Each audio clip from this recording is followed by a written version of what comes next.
চলে আসলাম তোমাদের room decker video নিয়ে। তোমরা যে আমার রুম ডেকার ভিডিও নিয়ে এত এত ভালোবাসা দিবে কখনো কল্পনাও করতে পারিনি। হ্যালো এভরিওয়ান, আসসালামু আলাইকুম, ওয়েলকাম নতুন আরো একটা ব্লগ ভিডিও। তোমাদের অনেক অনেক প্রশ্ন, আপু তোমার বাসা ভাড়া এত কম কেন, আর এত সুন্দর বাসা কোথায় পাইছো? আপু তোমার বাসাটা কোথায়, এটা কোন জায়গা জানতে হলে আমার পেজটা ফলো করতে হবে।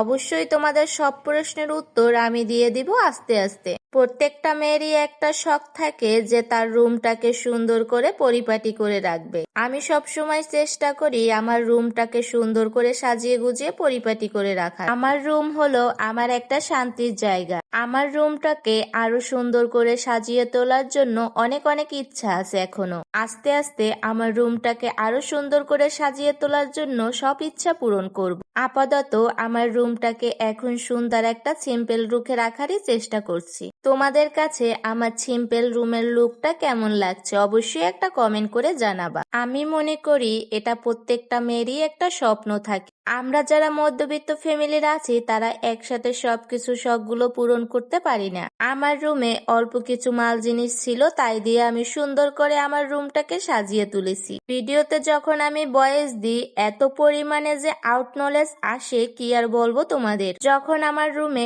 এই বেডশিটটা পাতলাম তখন আমি আমার রুমের প্রেমেই পড়ে গেছি। আজকে রুমে সাদা আর লালের একটা লুক দিলাম, সেই চিন্তা করে আমিও একটা লাল ড্রেস পরে নিলাম। আমার রুমটাকে সাদা আর লালের ভিতরে আমি রাখতে খুব পছন্দ করি।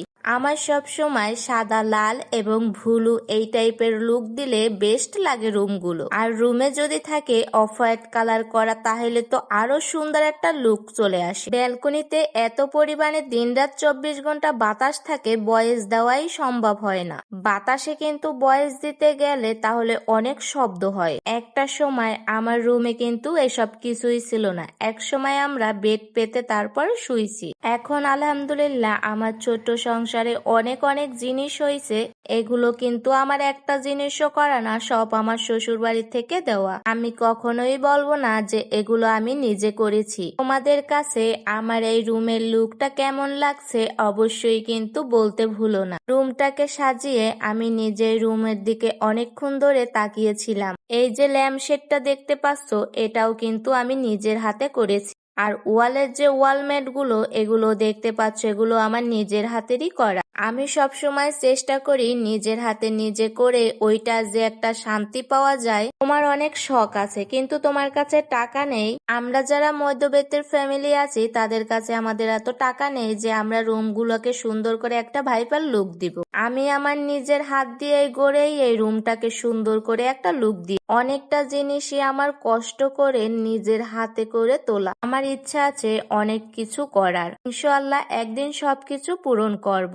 তোমাদের সাথে অনেক কথাই বললাম, আজকের মতো ভিডিওটা এখানে শেষ করলাম। দেখা হবে পরের ভিডিওতে, বাই বাই।